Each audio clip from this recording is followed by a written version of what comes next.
It started with a box.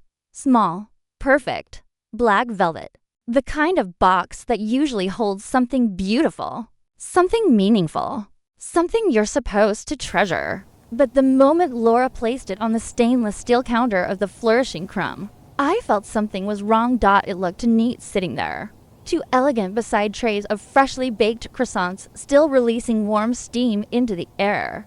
The contrast made it feel out of place, like it didn't belong in a bakery filled with flour, sugar, and hard work.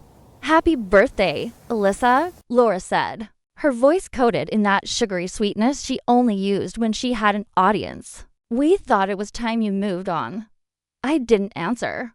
I just stared at the box. My apron was dusted in flour, my hands sticky with traces of yeast and caramelized sugar, and my feet ached from standing for hours without a break. This was supposed to be my shift, just another long day, but Laura had turned it into something else. A performance. Behind her, Tyler, my husband of 3 years, held his phone up, carefully adjusting the angle. He wasn't even looking at me. His attention was on the screen, making sure everything was framed perfectly. Like this moment mattered more as content than reality. "Go ahead," Laura said, gesturing toward the box with her perfectly manicured hand. "Open it." And just like that, the entire bakery went quiet. My coworkers stopped what they were doing. Hands froze mid-motion in dough. A couple of regular customers paused with their cups halfway to their lips. Everyone was watching, waiting.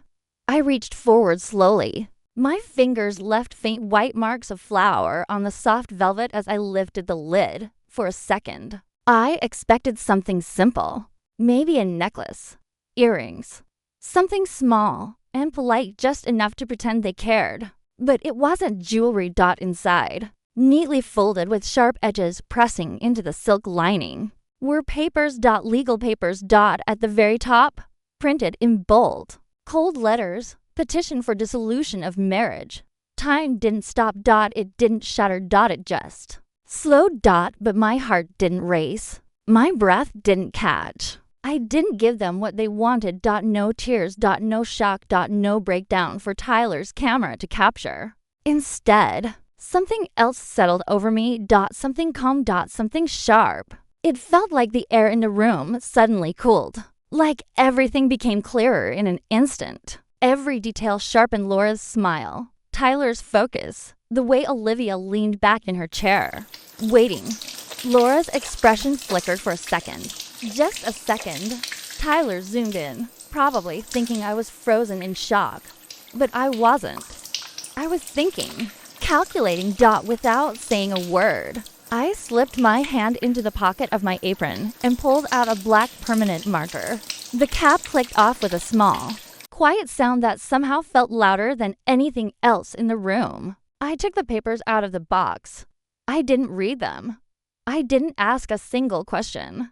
Instead, I placed them flat on the glass display case right above the lemon tarts I had baked at 4 a.m, the ones that had taken hours of careful work. The marker touched the paper. A soft squeak filled the silence as I signed my name. Alyssa Vance. Clean, steady, certain. I capped the marker and gently slid the papers back across the counter toward Laura. "Thank you," I said. My voice was calm. To calm.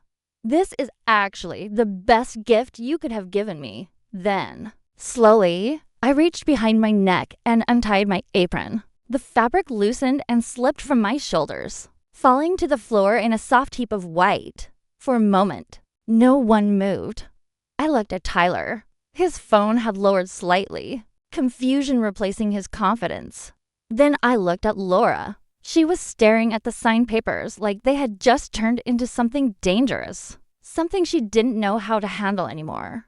"I'm not your daughter-in-law anymore," I said, loud enough for everyone in the bakery to hear. "And I'm not the head baker here anymore either." I accepted the position as director of events at Sterling Heights an hour ago. My shift ends now.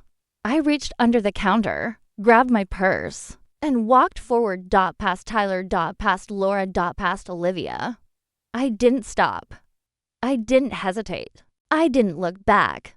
The door opened, and cool afternoon air rushed against my face as I stepped outside, leaving behind the bakery, the box, the papers, and the silence they created.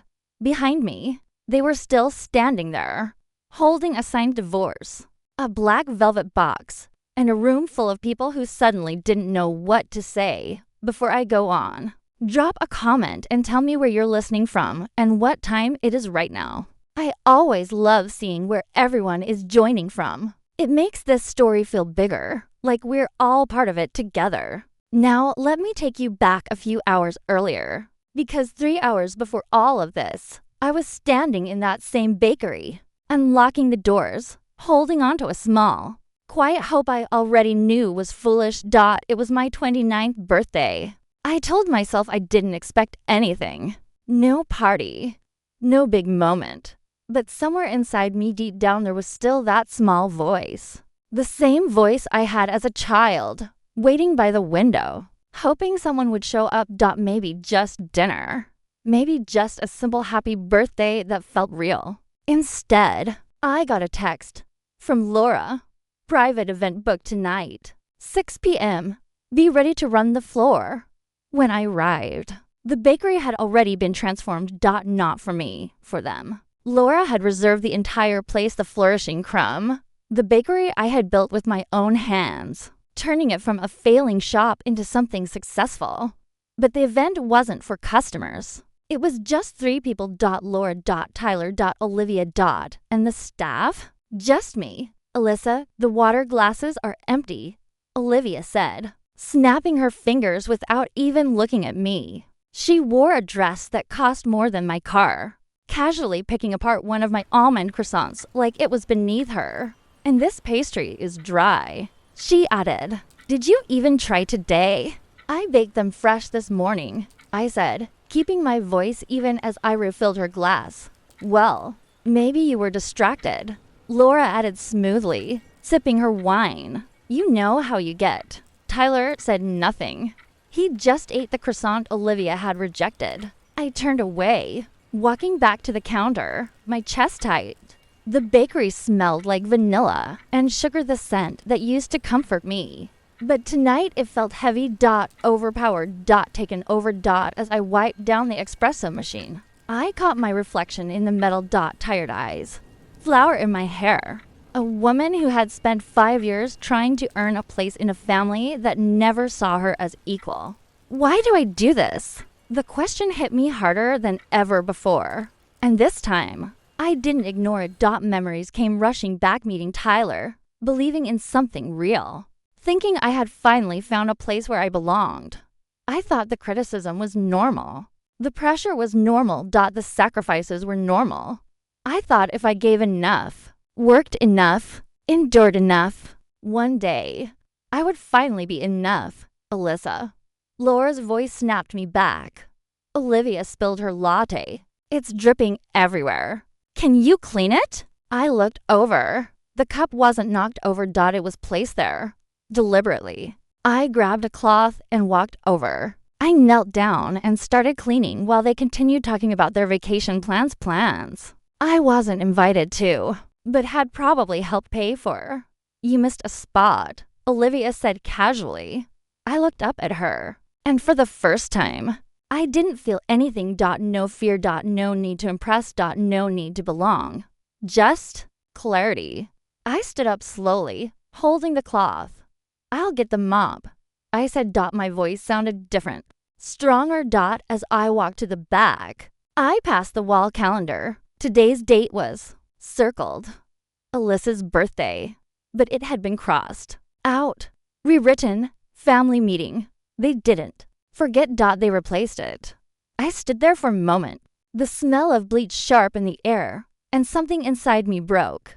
Not painfully, cleanly, like a chain snapping. In that moment, I understood something simple.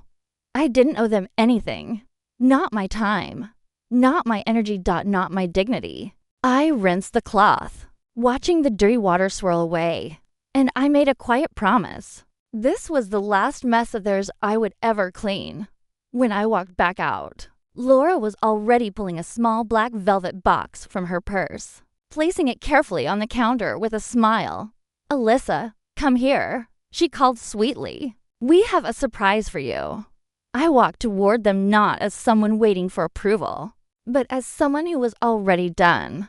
I saw Tyler lift his phone again. I saw Laura's eager smile. And in that moment, I knew whatever was inside that box was going to end everything. I got into my 2014 Honda Civic and pulled out of the parking lot, the engine rattling slightly as I joined the road. The car smelled like old coffee and vanilla, a scent I used to hate because it reminded me of exhaustion. But today, it felt different. Cleaner. Lighter. My phone buzzed beside me. Tyler. Then Laura. Then Olivia. I didn't check. I didn't need to. I already knew. I reached over and turned the phone off. Silence filled the car, but it wasn't empty. It was peaceful, like something had finally balanced. As I drove forward, I thought about the last 5 years, about the story they told others that I was lucky, that I had been saved, that I owed everything to them. But now, for the first time, I saw the truth clearly. And as the road stretched ahead of me, one thought settled firmly in my mind. The mental ledger I had suppressed for so long began to unroll in my mind, cold and undeniable.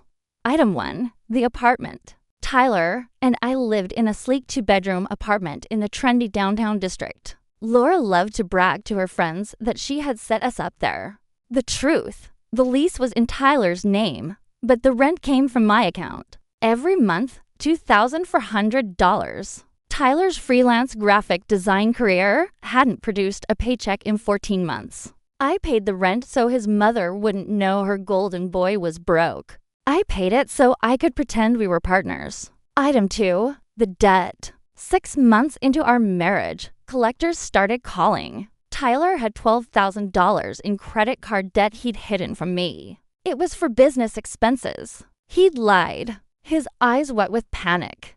Greater than. Mom can't know. Alyssa. It would kill her. So I drained my savings. The money I had scraped together from double shifts and side catering gigs. Gone in a single wire transfer. I bought his silence. I bought his dignity. Item 3, the lifestyle. Olivia's influencer career was funded by my labor. Who baked the 3-tiered cakes for her photo shoots at 2 in the morning? Me. Who catered her launch parties for free? Paying for the ingredients out of my own pocket because family supports family. Me. I gripped the steering wheel tighter. I wasn't a burden. I wasn't a charity case. I was the host. I was the financier of their delusions of grandeur. They didn't hate me because I was beneath them. They hated me because they needed me, and they knew it. I pulled into a gas station and parked near the air pump. I took a deep breath, inhaling the smell of gasoline and asphalt. It was the most honest thing I had smelled all day. I turned my phone back on. Greater than. The notifications flooded the screen like a dam breaking. 17 missed calls. 42 texts. I opened my banking app. My fingers moved with the precision of a surgeon. Scheduled transfer. Rent. Cancel. Scheduled transfer. Tyler's car payment. Cancel. Autopay. Laura's investment property utility bill. Cancel. I watched the transfer canceled confirmations pop up one by one. It wasn't revenge. It was a correction. I was simply deleting a clerical error that had persisted for 5 years. I scrolled down to the joint checking account. The balance was lower than it should have been. Tyler had been spending again. I transferred exactly half of what remained into my personal savings account, the one I had opened 3 days ago, the same day I got the job offer. I left him with $300 and a negative balance pending on the electric bill. Good luck, Tyler, I whispered to the empty car. I put the phone down and looked at my reflection in the rearview mirror. The woman looking back at me wasn't the scared orphan anymore. She wasn't the tired baker. She was someone who had just realized that the only person she needed to save was herself. I put the car in drive. I had a cheap motel to find, a suit to buy, and a life to start. The Bank of Alyssa was officially closed. The motel room smelled of stale cigarettes and lemon polish. It was 2 towns over, cheap enough that I could pay cash without draining my meager savings, and anonymous enough that no one would think to look for me here. I sat on the edge of the lumpy mattress, my laptop open, my new suit hanging in the plastic-wrapped closet. It had been for days since I walked out of the bakery. 4 days of silence from me, and 4 days of absolute chaos from them. My phone, which I had kept on silent, was now vibrating so constantly it was sliding across the nightstand. I picked it up. The notifications were a wall of text, a digital screen demanding attention. Tyler 14 missed calls. Alyssa, pick up. My card was declined at the gas station. I'm stranded. This isn't funny. Laura, 8 missed calls. You walked out on a shift. That is abandonment. I can sue you for breach of contract. Call me immediately. Olivia Instagram DM. You ruined Mom's birthday. I hope you're happy. Everyone is asking where you are. You're making us look bad. I didn't feel guilty. I didn't feel the old urge to fix it, to transfer money, to apologize and smooth things over. I felt like a scientist observing a volatile chemical reaction from behind safety glass. I opened TikTok. Olivia had posted a video 3 hours ago. She was crying, perfect mascara tears rolling down her cheeks. The caption read, "When your sister-in-law ruins your mom's birthday surprise and abandons the family number. Heartbroken number family drama." I watched it twice. In the background of her video, I could see the messy living room of the apartment I used to pay for. There were takeout boxes on the coffee table. No one had cleaned up. No one had cooked. The ecosystem was collapsing because the caretaker was gone. I scrolled to the comments. Oh my God, that's awful. Who does that? She sounds toxic. Babe, you're better off. They were controlling the narrative. They were painting me as the villain. A week ago, this would have crushed me. I would have been desperate to defend myself, to prove I was good. Now, it just confirmed everything I knew. They didn't miss me. They missed the convenience of me. My phone rang again. It was Tyler. I stared at the screen, watching his name flash. I could picture him perfectly standing at a pump, embarrassed, waiting for me to rescue him like I always did. I swiped to answer, but I didn't speak. Alyssa, his voice was high, panicked. Thank God. Where are you? My card isn't working. The bank said the transfer was canceled. I need you to send money right now. I have a meeting in 20 minutes. I know, I said. My voice was calm in the quiet motel room. I canned it. I canned the transfer, Tyler, and the rent and the car payment. Are you insane? He sounded more confused than angry. How am I supposed to pay for anything? You handle the bills. That's the deal. The deal is over, I said. You're 31 years old. Figure it out. Alyssa, stop. You're making a scene. Just come home, okay? Mom is furious, but I can talk to her. We can fix this. Just transfer the money and come home. I am home, I said, looking at my suitcase at the cheap coffee maker, at the freedom that filled the cramped room. I'm not coming back, Tyler. The divorce papers are filed. My lawyer will be in touch. Lawyer? You don't have money for a lawyer. I do now. I said since I stopped paying for your life. I hung up. I blocked his number. Then I blocked Laura. Then Olivia. I stood up and walked to the closet. I ran my hand over the fabric of my new suit. It was navy blue, sharp, professional.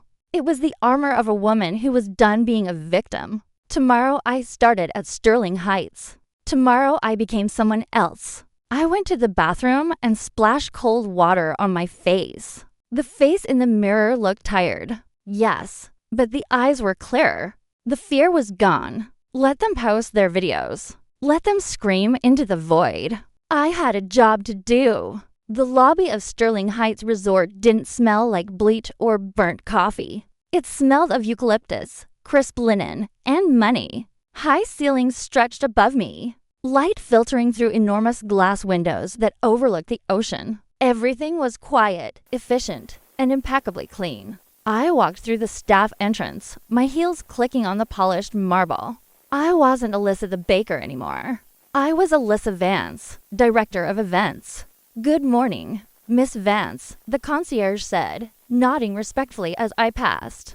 "Good morning, Robert," I replied. It still felt strange to be addressed with respect, strange not to be invisible, strange not to be waiting for someone to criticize my outfit or demand I clean up a mess they had made on purpose. I took the elevator to the executive floor. My office was in the corner, a spacious room with a mahogany desk and a view that cost more per night than my old apartment's monthly rent. I sat down, booted up my computer, and took a deep breath. This was my life now. Competence, authority, silence. I spent the morning reviewing the upcoming VIP schedule, weddings, corporate retreats, charity galas. It was a complex puzzle of logistics and luxury, and I loved it. I loved the order of it. Then around 11 in the morning, my assistant Sarah walked in with a thick file folder. "We have a flag on a booking for next month," she said, placing the file on my desk. "It's the Diamond Jubilee. The client has been difficult. They're demanding menu changes again, and the deposit is still pending final clearance." I froze. My hand hovered over the file. Diamond Jubilee. I opened the folder. The name on the contract stared back at me in elegant looping script. The Laura Van Doren Diamond Jubilee. My breath caught in my throat. Of course, Laura had been talking about this for a year. Her 60th birthday. Her coming out party to the elite social circle she was desperate to impress. She had bragged about booking Sterling Heights, claiming she had pulled strings to get the ballroom. I looked at the date. Next month. I looked at the notes from the previous events manager. Client is highly demanding. Requested complimentary upgrades based on social standing. Consistently late with vendor payments. I wasn't just her former daughter-in-law anymore. I was her event director. I flipped through the pages. The menu she had requested. Lobster, Wagyu beef, vintage champagne. The decor, imported orchids. Crystal chandeliers. The total estimated cost was astronomical. Far beyond what I knew Laura could actually afford without Tyler's. And by extension, my financial support. And then I saw it. The deposit receipt. It was marked pending, but there was a credit authorization form attached to hold the date. I stared at the form. A cold feeling started in my stomach and spread to my fingertips.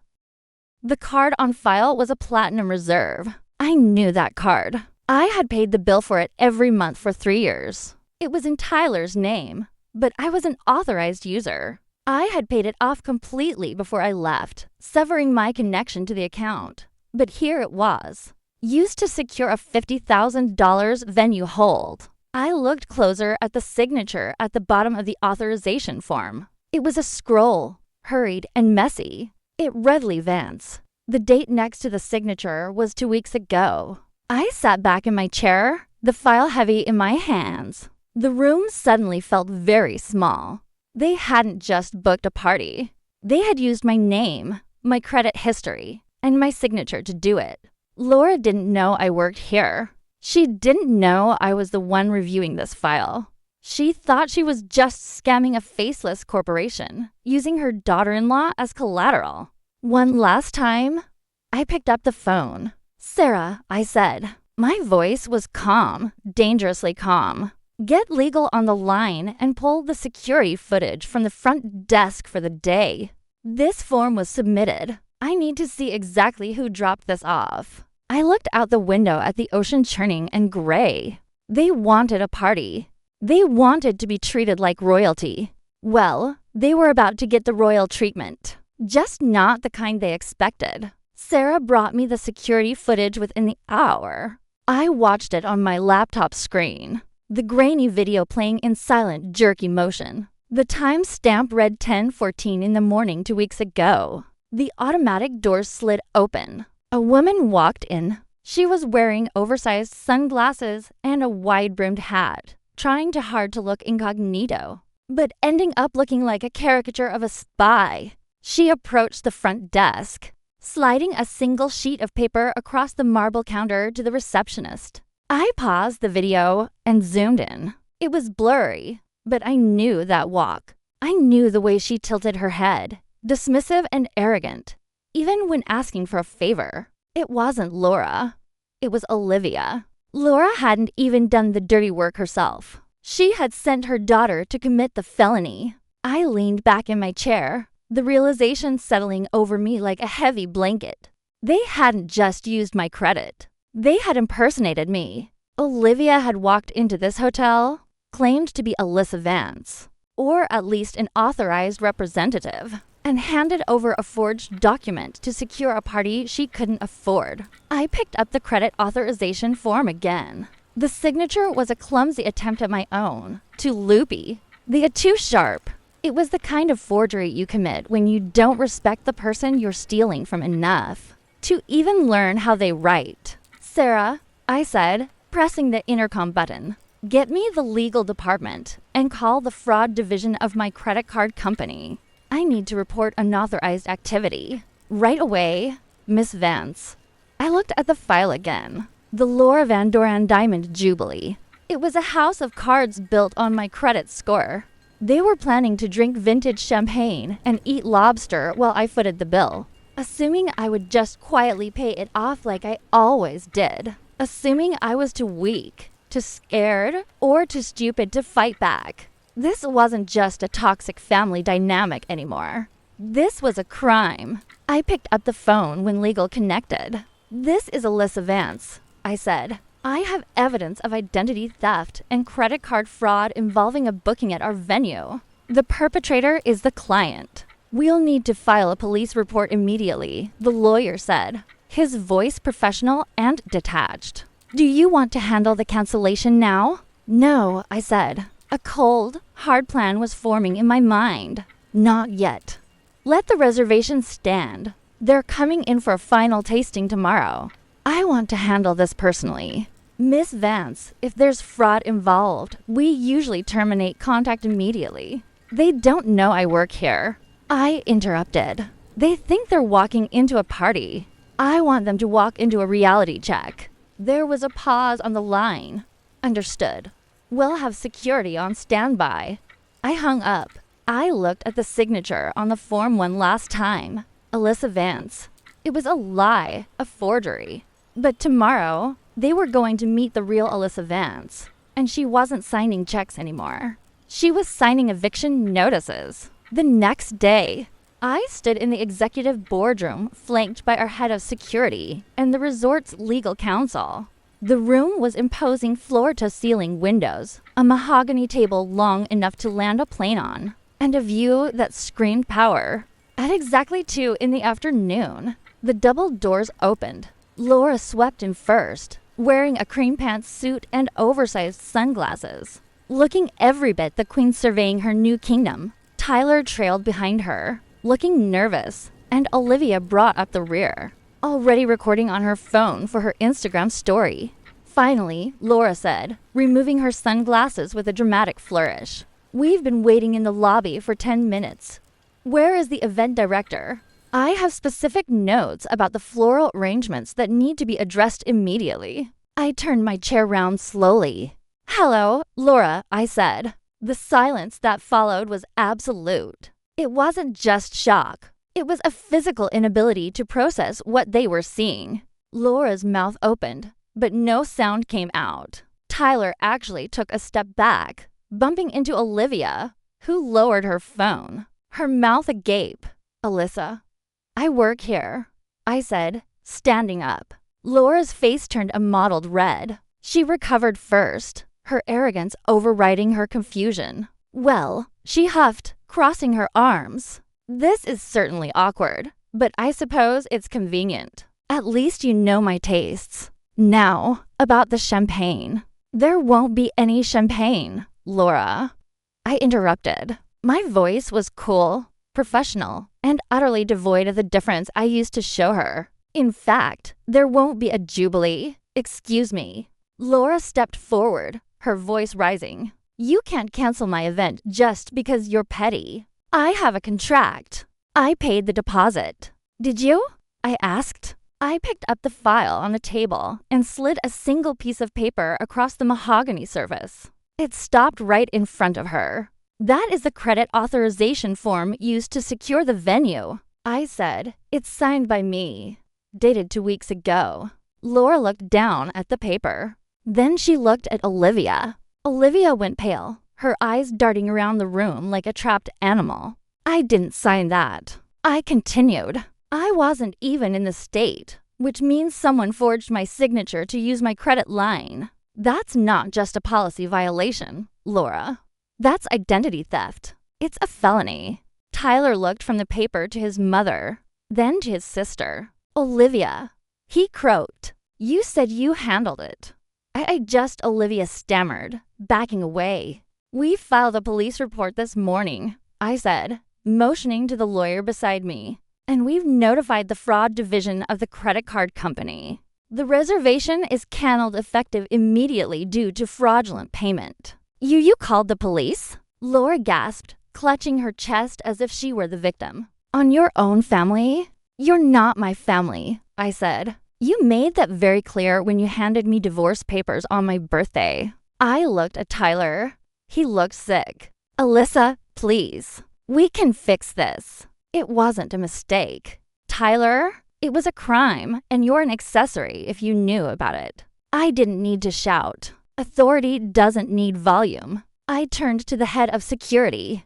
Please remove these guests from the property. They are trespassing. Miss Vance, the guard said, stepping forward. If you'll follow me, you can't do this to me.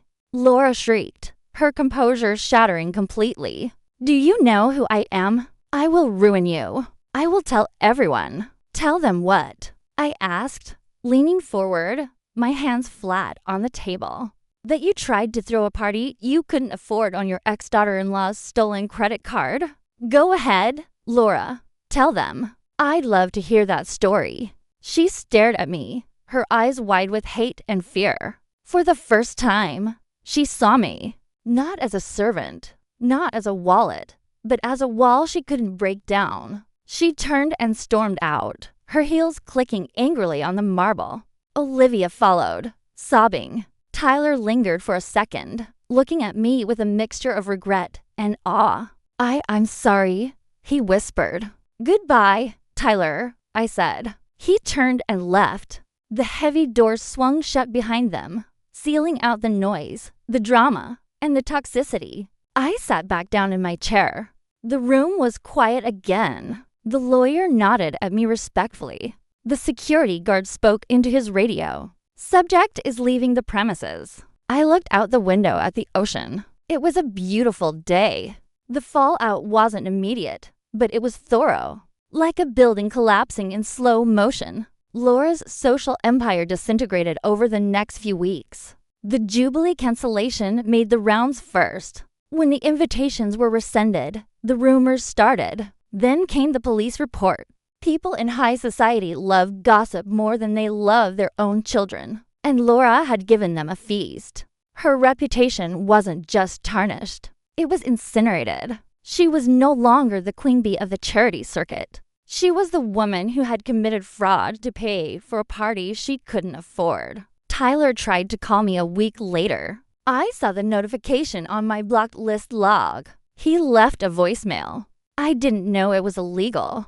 Alyssa, I just thought, we're married. It's shared assets. I was just scared of her. You know how she gets. Can we talk? I miss you. I deleted it without listening to the end. Olivia's influencer career took a hit when the story leaked online.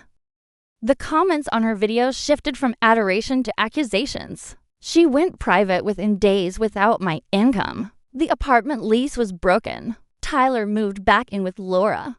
The power couple image they had cultivated was gone, replaced by the reality of two broke adults living in a house they could barely heat. 3 months later, on a quiet Tuesday morning, I stood in the kitchen of my new condo. It was small, but it was mine. Paid for with my salary, furnished with my taste. I wasn't wearing a suit. I wasn't wearing an apron. I was in my pajamas, drinking coffee from a mug I had bought for myself. On the counter, a bowl of dough was rising, sort of just for me. The sun streamed through the window, warm and honest. I thought about the woman I used to be, the one who scrubbed floors for approval, who paid bills for love, who thought her value was determined by how useful she could be to people who despised her. We tell ourselves lies to survive. We tell ourselves that family is everything. We tell ourselves that loyalty means endurance. We think that if we just give a little more, sacrifice a little more, eventually they will love us back. But looking out at the city skyline, breathing in the smell of yeast and freedom, I realized the truth. Laura, Tyler, Olivia, they didn't have power because they were strong. They had power because I gave it to them. Their entire lifestyle, their confidence, their social standing. It was all a performance funded by my labor and my silence. It was an illusion, an empty wallet pretending to be a bank vault. Once the foundation left, the house fell. I punched down the dough, the soft resistance familiar under my hands. To anyone out there sitting at a table where they are mocked, paying bills for people who don't respect you, holding on to relationships that hurt because you're afraid of being alone. You think you need them to survive. You think you're nothing without them. But the truth is, they need you. They are terrified of the day you realize your own worth. So let them be terrified. Walk away. If you've ever had to walk away to find yourself, share this story, hit subscribe, and let's remind the world our dignity is not negotiable.